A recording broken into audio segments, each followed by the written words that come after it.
Hindi movies एक्लेप्स presents once upon a time in Hollywood. ये 2019 में रिलीज की गई ड्रामा और कॉमेडी जॉनरा टाइप की मूवी है। इसकी IMDb रेटिंग 7.6/10 है, जो कि अच्छी रेटिंग है, तो यकीनन ये मूवी भी अच्छी होगी। So let's start. मूवी का स्टार्ट इस मूवी के मेन कैरेक्टर रिक डाल्टन और क्लिफ बूथ को दिखाते हुए होता है। ये दोनों अच्छे दोस्त होते हैं। हम देखते हैं कि ये एक बार में बैठे ड्रिंक कर रहे होते हैं कि तभी वहाँ पर एक आदमी आता है और एक लड़की से इनके बारे में पूछता है। वो आदमी सीधा रिक के पास जाता है और उसे कहता है कि मैं आपका बहुत बड़ा फैन हूँ, और यही नहीं, मेरी वाइफ भी आपको बहुत एडमायर करती है। रिक उसे क्लिफ से भी इंट्रोड्यूस करवाता है।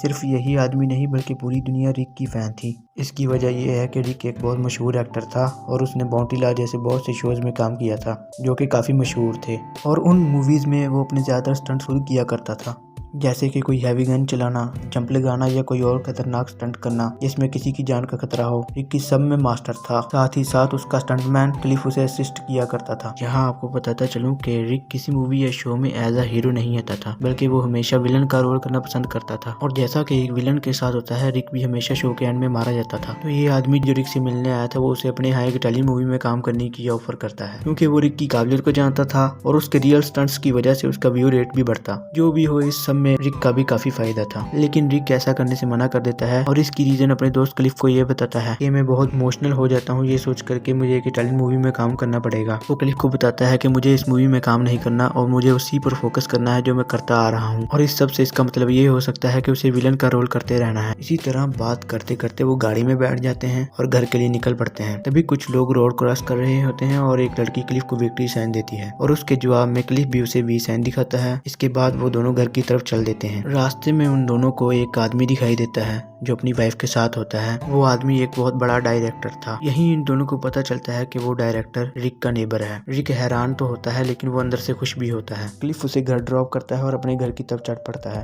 अगले सीन में हमें उस डायरेक्टर को दिखाया जाता है और उसके बारे में हमें पता चलता है कि वो काफी ज्यादा रिच था और उसके पीछे काफी बड़े बड़े लोगों का हाथ था। इवन कि उसकी बीवी जो पहले किसी और से मैरिड थी और उसने पैसों के लिए इससे शादी कर ली। रिक भी उसके साथ काम करना चाहता था और उसका ड्रीम था कि वो डायरेक्टर उसे अपने साथ काम करने की ऑफर दे। उसे इटालियन मूवी में काम करने और इस डायरेक्टर के साथ काम करने में जमीन आसमान का फर्क था। अगले दिन रिक को शूटिंग सेट पर छोड़ने के बाद क्लिफ उसके घर चला जाता है, क्योंकि रिक ने उसके जिम्मे एक काम लगाया था। रास्ते में जाते हुए उसे वो लड़की फिर से नजर आती है और इस बार उसे लिफ्ट चाहिए थी, लेकिन क्लिफ को अपोजिट डायरेक्शन में जाना था तो वो उसे ना कह देता है और रिक के घर चला जाता है। दूसरी तरफ हमें रिक को दिखाया जाता है जो अपने शो की मैनेजमेंट से बात कर रहा होता है कि क्लिफ को उसका पर्सनल स्टंट मैन बना दिया जाए। पहले तो उसे क्लिफ के पास्ट की वजह से मना कर दिया जाता है, क्योंकि क्लिफ ने अपने वाइफ का मर्डर किया था, लेकिन रिक के ज्यादा फोर्स करने पर उसे वहाँ का स्टंट मैन बना दिया जाता है। आज के शूट की तैयारियां चल रही होती है। क्लिफ भी वहाँ पे मौजूद होता है क्योंकि उसे हायर कर लिया गया था। शो का मेन कैरेक्टर ब्रूस ली कुछ स्टंट्स की बात कर रहा होता है, लेकिन क्लिफ उस पे हंसने लगता है जैसे वो कोई मजाक कर रहा हो। इस पर ब्रूस ली उसे लड़ाई के लिए चैलेंज कर देता है और इस सब के दौरान वो डायरेक्टर की गाड़ी डैमेज कर देते हैं। इस पर वो डायरेक्टर क्लिफ को वहां से जाने के लिए कहता है। दूसरी तरफ रिक को दिखाया जाता है जो एक बुक पढ़ रहा होता है और उसके साथ एक छोटी बच्ची भी बैठी होती है। उन दोनों के दरमियान अच्छी कम्युनिकेशन होती है। तभी रिक बुक पढ़ते पढ़ते रोने लगता है। जब वो लड़की उससे इसकी वजह पूछती है तो वो बताता है कि मैं एक ऐसे आदमी के बारे में पढ़ रहा था जिसने दुनिया के लिए और अपनी जिंदगी के लिए बहुत कुछ किया। दुनिया में ऐसे लोग भी होते हैं जो अपनी मेहनत के बलबूते पर सब कुछ करते हैं। इसके बाद रिक इस शो के मेन कैरेक्टर के साथ बातें करने लगता है और उसके साथ अपने एक्सपीरियंसेस भी शेयर करता है। अगले सीन में हमें रिक की नेबर की वाइफ को दिखाया जाता है। वही नेबर जो बहुत बड़ा डायरेक्टर है।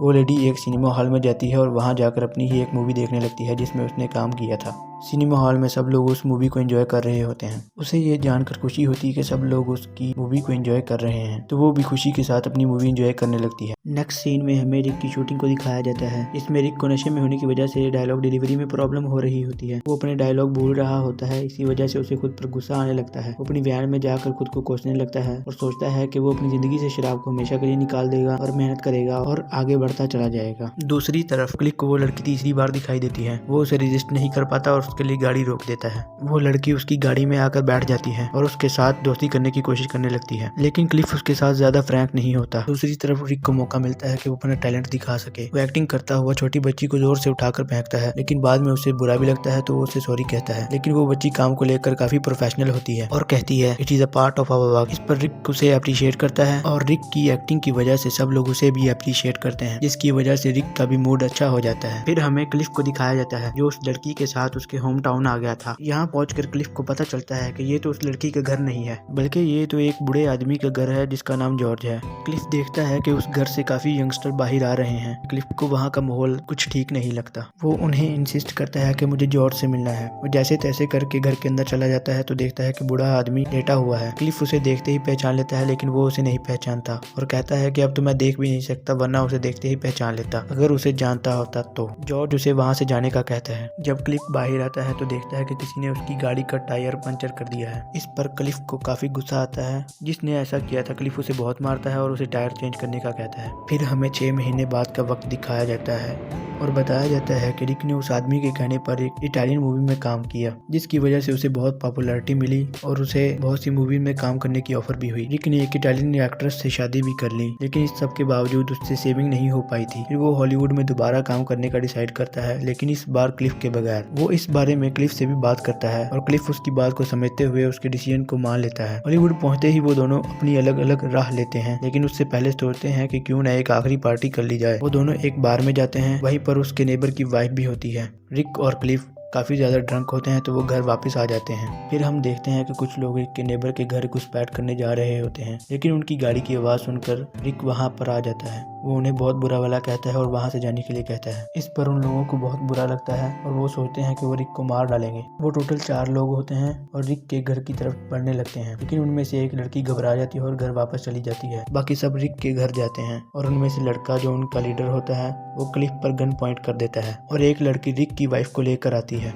यहाँ पर एक अच्छे वाला एक्शन सीन शुरू होता है। वो लड़का क्लिफ को शूट करने वाला होता है कि तभी क्लिफ का डॉग आ जाता है और उस लड़के के हाथ से गन नीचे गिर जाती है। क्लिफ का डॉग उसे बहुत काटता है और क्लिफ भी उसे मारने लगता है। फिर क्लिफ एक लड़की के मुंह पर डॉग फूड की कैन मारता है और उस लड़की का चेहरा ही खराब कर देता है। फिर एक लड़की चाकू लेकर आती है और क्लिफ को स्टैब कर देती है। इसके बाद क्लिफ को गुस्सा आ जाता है। वो उस लड़की के सर से पकड़कर उसे जोर जोर से मारने लगता है। वो उसे इतना मारता है कि उसकी डेथ हो जाती है। उनमें से एक लड़की गन उठाकर इधर उधर भागने लगती है और सीधा जाकर स्विमिंग पूल में गिर जाती है। यहाँ पर रिक भी था। पहले तो वो उसे देखकर घबरा जाता है, लेकिन फिर जल्दी से जाकर अपनी फ्लेम थ्रोअर ले आता है और उस लड़की को जलाकर मार देता है। कुछ ही देर में वहाँ पुलिस आ जाती है और इन्वेस्टिगेशन करने पर उन्हें सब कुछ पता चल जाता है और एक एम्बुलेंस क्लिफ को वहाँ से ले जाती है। रिक को एहसास होता है कि क्लिफ ने उसकी दोस्ती के लिए अपनी जान को खतरे में डाल दिया था। आखिरी सीन में हमें वो डायरेक्टर दिखाया जाता है जिसके साथ रिक हमेशा से काम करना चाहता था। वो रिक को अपने साथ ड्रिंक के लिए बुलाता है और इसी के साथ ये मूवी यहीं पर खत्म हो जाती है।